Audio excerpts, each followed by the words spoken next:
morning. Hello, I'm Aslıhan, the writer-director of Afloat. And I'm Isabella, the producer of Afloat. And we're very excited to be here. Thank you for having us. My father is a big sailor, so ever since I'm young, we go sailing every summer. Here he is with my sister, having some fun on one of those trips many years ago. Sailing gives you an incredible sense of freedom. You're surrounded by brilliant blue waters, white sails spread above your head, the salty wind in your hair. It's just a great feeling. At the same time, you're stuck in a very small space with your entire family. So that can get a bit much, kind of like an extended Thanksgiving dinner that just won't end. These trips brought our family together. Our most wonderful memories, as well as our most devastating confrontations, happened on these trips. And that's what gave me the inspiration to make this film that begins with a father who sails. This is Aslıhan's father, but for a moment, we're going to pretend that he's Yusuf, one of our main characters. But I must say, he's much nicer than Yusuf. Yusuf is a celebrated Turkish journalist, and he's being persecuted for his political writings. He's charming and self-centered, and he's managed to convince his ex-wife Alev to come together for one last family sailing trip. He wants a chance to reconnect with his adult daughters before potentially going to prison. The film sets off when the family gathers in a marina in southern Turkey. Zeynep, Yusuf's older daughter, arrives from New York with her American husband, Steven. She's bubbly and perfectly put together, but in reality, she's trying to hide her mental anguish from her family, whom she loves, but with whom she hasn't spent much time in recent years.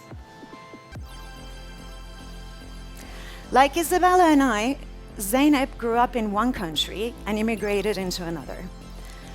Like us, she harbors both of those cultures within herself, feeding from them, but also trying to reconcile them. And like us, she negotiates multiple identities. Here today, we're filmmakers, giving it everything we've got to make our film happen. And at the same time, we have to make sacrifices as mothers, wives, sisters, to realize these dreams. Yeah, that's one of the main themes of the film. So, going back to the story, Zeynep arrives to a family that has become estranged. Her parents are divorced, and her younger sister has grown into an adult in her absence. Nevertheless, once they're on the boat, it's like the old times. It's joyful, it's hopeful, at least for a while. As the trip progresses, we begin to realize that things might not be exactly what they seem. This is not just a family reunion. Something is going on under the surface. Zeynep's husband's American passport gets stolen. Her parents begin to act like a couple again. Her sister disappears inexplicably, and her father is reluctant to call the Coast Guard. Tensions continue to rise until we understand Yusuf's plan is to flee to the Greek islands. We realize that this has been his plan all along, actually, and he's been using the family trip as a cover. So, leaving his family to deal with the consequences. At its core, Afloat is a film about family. The ways that we hurt each other, no matter how much we love each other. It's about drifting apart, coming together, and it's about acceptance and forgiveness.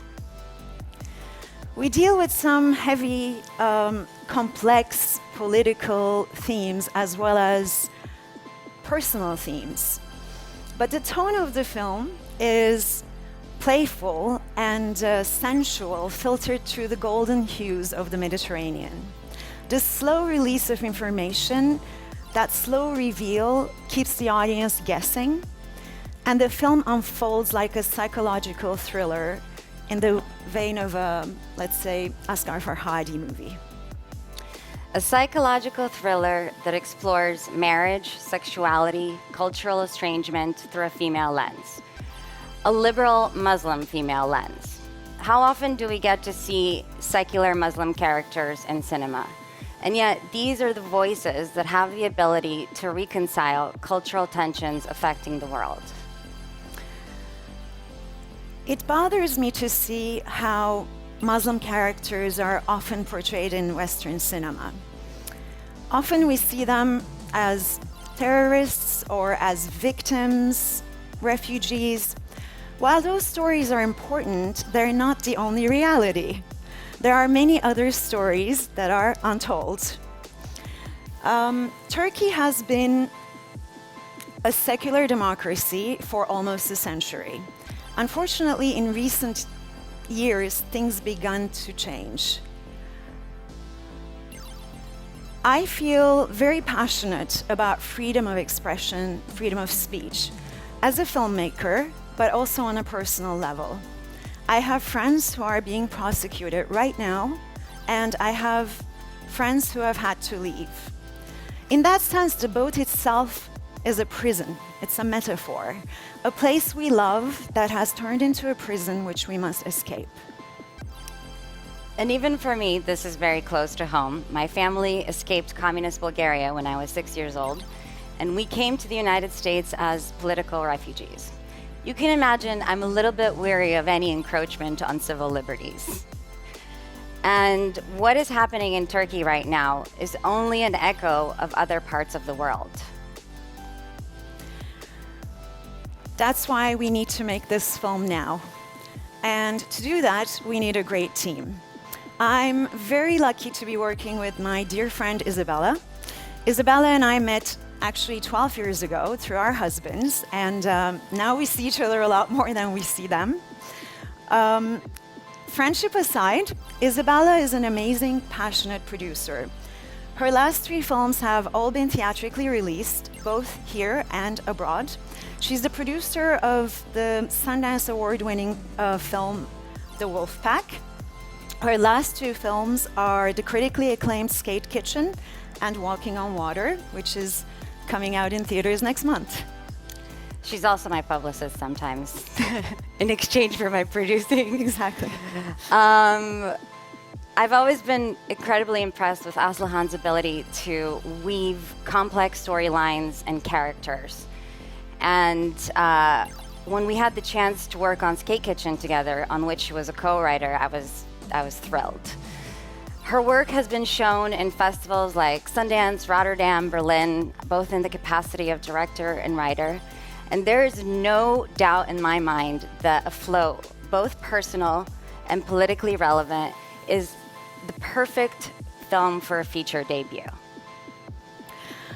So, this is a pretty acting-intensive script that will only come alive with great performances. We're working with a casting director, and we have already begun the casting process. These are some of the wonderful actors we're considering for each role. And Haluk Bilginer on the top left, you may remember him from the Cannes Palme d'Or winning film Winter Sleep. He's also got a film here in Tribeca this year. Yeah, he does, actually.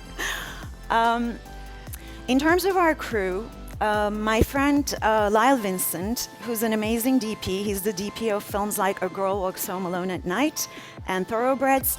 He's on board to help us achieve a distinct visual aesthetic and language. He's also going to help me make the most of our beautiful locations. These photos and most of the other photos you saw during this presentation were taken by us during our sailing trips over the years. And of course, an editor with a mastery for building tension is absolutely crucial for this film. Anat Sidi, with who I collaborated on The Wolf Pack, comes top of mind. Turkey has a thriving film industry, and we have a strong Turkish producer as a partner to help us navigate and get the best possible crew. And $1 million goes a long way. For $1 million, we can make a film that looks like 10. Yeah, and we feel more than ready to make this film in a year's time. Afloat is a film that takes place in a very specific setting, but it tells a universal story.